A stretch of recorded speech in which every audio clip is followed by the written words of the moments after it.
Yo, what's up guys, welcome back to another video. This is a reaction to top 7 amazing helicopters of the US military. I don't know much about helicopters. That's one area that I've not really looked into. I know the Apache, just because I feel like that's probably the most well known and also the most badass one. But in terms of other ones, I've probably seen them mentioned in videos, but I've not remembered them. Maybe because they're not as common, or I don't know, my memory is just terrible. But we're going to check this out to see the 7 most amazing helicopters. By amazing I mean, I'm going to assume it means most powerful, most used, whichever way you want to put it, the most common. Oh, I don't know, but we're going to check this out. Hopefully going to enjoy. Links are in the description to my Patreon if you want to see some more of my reactions to different things that I can't post onto YouTube, movies, TV series, all that good stuff. But let's jump into this and see the 7 most amazing helicopters in the US military. See, these sorts of ones are so fascinating because I mean, there's even smaller ones in this, right? There's much smaller ones that they use in the military, I think. But like this compared to like the Apache, I'd love to see like a side-by-side view because the Apache's huge, isn't it? Compared, or just in general.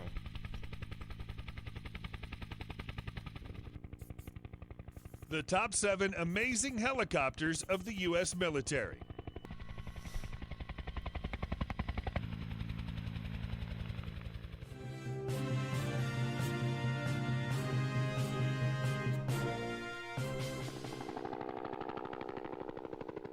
Ever since they entered service in large numbers with different militaries in the 1940s and 50s period, helicopters have been an indispensable tool of war and peace. Whether it's casualty evacuation, troop transport, disaster relief, or airborne fire support, helicopters are at the center of it all. Monster. The technology used in helicopters has grown to such a level that it's now possible to make hybrid helicopter airplanes.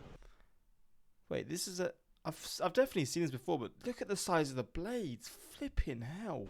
Advanced attack helicopters and super heavy transports. The list is in chronological order, with the year of the first flight being taken as a reference date. So sit tight and strap your seatbelts while we go on a journey to meet these rotary-winged beauties and beasts. That is massive. Bell UH-1 Huey, 1956. Pretty much synonymous with Vietnam War technology, the UH-1 was a simple and practical helicopter design which achieved legendary status due to its exploits. Powered by a single engine, the UH-1 could carry 10 to 14 troops into battle. The main armament was the M60 machine gun mounted on either door, which was operated by a gunner. To protect the pilots from ground fire, the seats were armored and the crew was issued with body armor for additional protection during dangerous missions. Oh, damn. Over 16,000 of these versatile machines have been built, and it's still used by the U.S. Marine Corps in its UH-1Y form.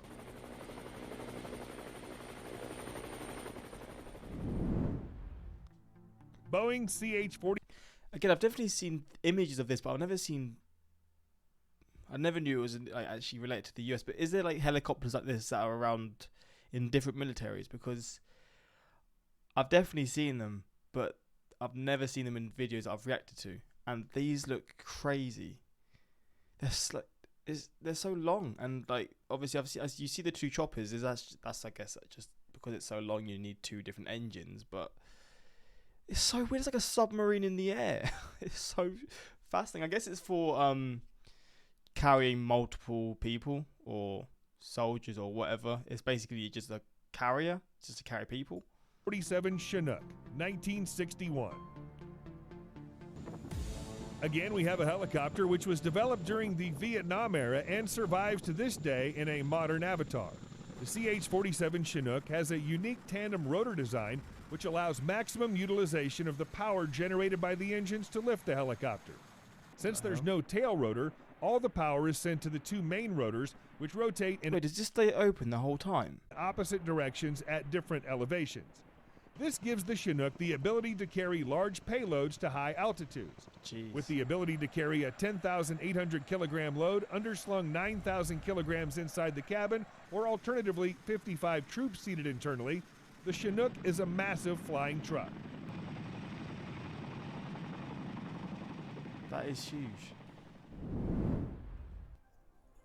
Sikorsky CH-53 Stallion. Look at this, man. This looks wild. Jeez. 1964. This is the largest helicopter in the U.S. inventory with a payload capacity. Wait, this is the one that can carry insane amounts, right? I don't know full reaction just to this alone. It can carry insanely heavy things. Capacity of over 14,000 pounds, 6,350 kilograms. For the initial twin-engine version, it could haul an equivalent weight of 4 fully grown rhinos. The U.S. military uses this helicopter for troop transport, special forces insertion, casualty evacuation, and to lift heavy vehicles like trucks. The CH-53, being a primarily marine helicopter, has a watertight hull which enables it to land safely on water in an emergency situation. What? The earliest variants entered service during the Vietnam War, and the most recent variant will now enter production. This again proves the longevity of American helicopter designs. Well, that is crazy. It can float then. Is that what you're saying? It can float? It's got a watertight seal. I'm assuming in worst case scenario it could float if you're in a worst case situation.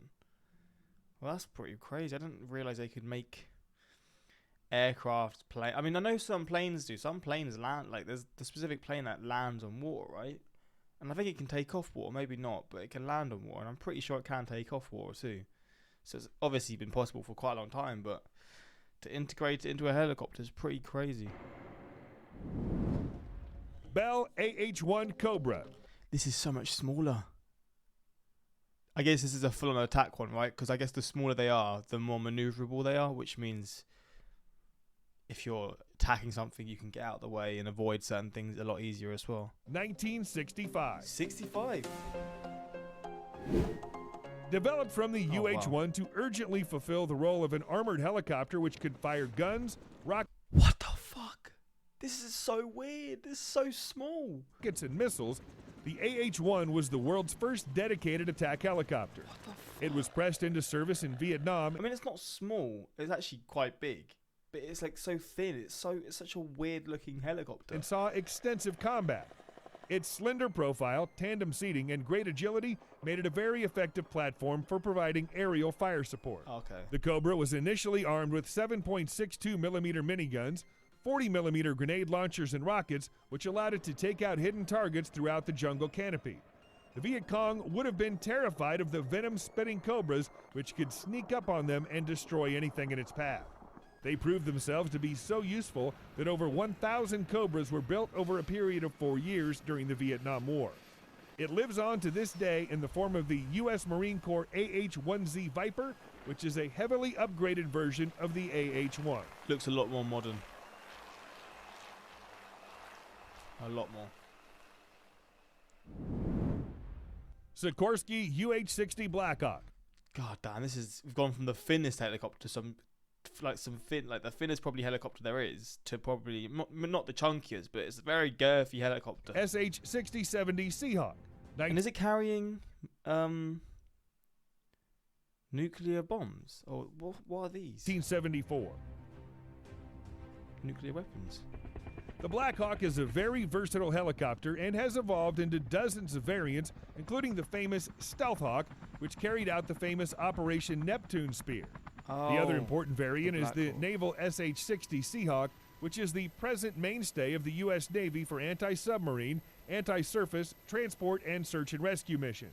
Several Seahawks are embarked on each U.S. Navy aircraft carrier and amphibious assault ships, whereas their destroyers carry a standard complement of 2 Seahawks. The SH-60 is equipped with a powerful surface search radar, dipping sonar, sonobuoys, and can carry torpedoes, anti-ship missiles, and depth charges to engage ships and submarines. Okay, so it wasn't that. It was one of those weapons instead then. Both variants have had export success and are in service with over 20 countries.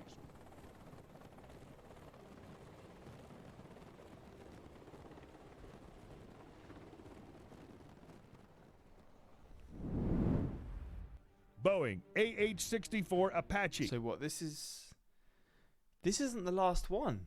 Am I just forgetting? I might just be forgetting. Like it might have just left my head like a more well-known helicopter. But I'm assuming they're listing these in the number 7 is going to be the best, right? But maybe not.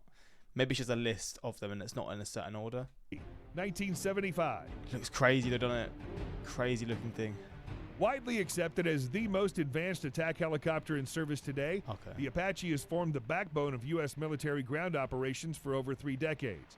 It was developed as a replacement for the AH-1 in the U.S. Army.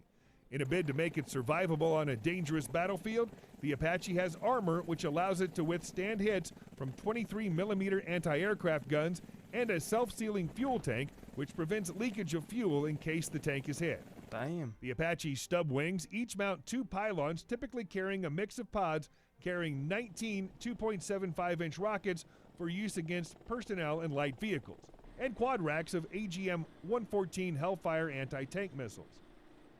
There's a 30mm cannon under the nose which can fire at a rate of 300 rounds per minute. Stinger missiles can be fitted as well, which allow the Apache to destroy serial targets. In the late 90s, the longbow radar was installed, which allowed the Apache to take out targets from behind cover without exposing itself to the enemy.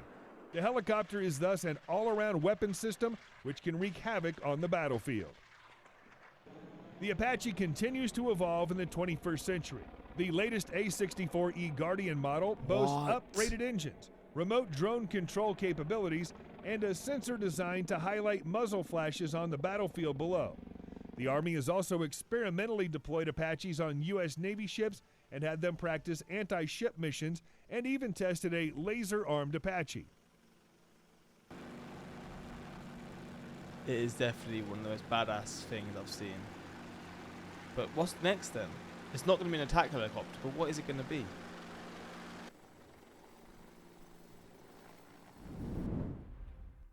Bell V-22 Osprey. Osprey. So this is the one that I saw at the start. And look at the size of those flipping propellers, man.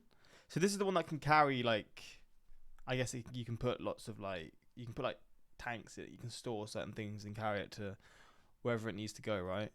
1989. I mean, I'm just looking at this and thinking the amount of power that would come from these 2 propellers. The Osprey is the ultimate transformer and is something straight out of a sci-fi movie. What? Wait, it moves? What the hell? The Osprey is the ultimate transformer and is something straight out of a sci-fi movie. While taking off, it looks like a helicopter with side-by-side propellers. Nothing unusual there, but the magic starts a few seconds after it lifts off from the ground like a normal helicopter. The rotor blades start to tilt forward with the wing, and as your jaw drops, the helicopter is now a twin-propeller airplane. What? This transformer technology is not just a visual treat, but it has immense practical value as well. That's why the U.S. military is operating this aircraft. That is one of the craziest things. It does it in mid-air as well. What the hell? And has ordered several hundred of it. The Osprey in the aircraft mode can travel twice as fast as a regular helicopter. This gives it a major advantage while transporting troops over hostile territory, while bringing back injured troops, carrying out disaster relief operations, and conducting special forces insertion missions. Jeez. That's crazy. I never knew about this thing, I don't think. I've never seen it before, unless I've just forgot. But it is crazy.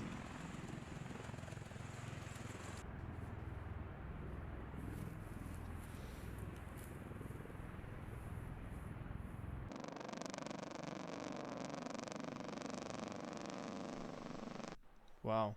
That is wild. That was a first for me, but there we go. The top 7 amazing helicopters in the US military. There's probably a lot that have been missed. Let me just see this. Not even in the military, smallest helicopter. Because they can be tiny, right? Literally just to cramp one person in. Well, there we go. Absolutely tiny. This one here. I don't even know if that's real, to be honest. Smallest military helicopter.